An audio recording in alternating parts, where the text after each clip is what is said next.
فضيحة صادمة تثير الرعب والغضب في فرنسا، شهدتها منطقة سين سندوني شمال باريس.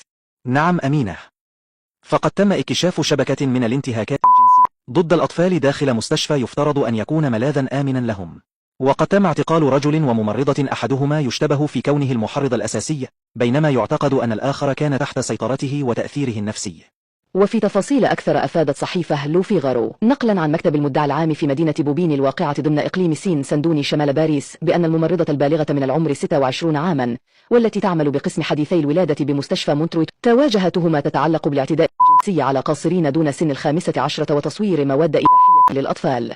كما وجه تهم مماثلة إلى شريكها الذي أوقف أيضا بتهمة تحريض على الاعتداء الجنسي إلى جانب التواطؤ في الاعتداء على القاصرين.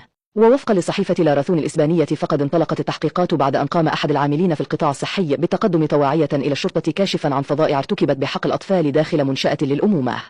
ووفقا للنيابة العامة في بوبيني فإن أدلة ظهرت على وسائل التواصل الاجتماعي كانت حاسمة في كشف هذه الجرائم وأدت إلى توقيف المشتبه بهما، وقد وجهت السلطات للمتهمين تهمة تتعلق بالاعتداء الجسدي والجنسي، وتم فتح تحقيق واسع النطاق لرصد عدد الضحايا المحتملين وتوثيق تسلسل الانتهاكات.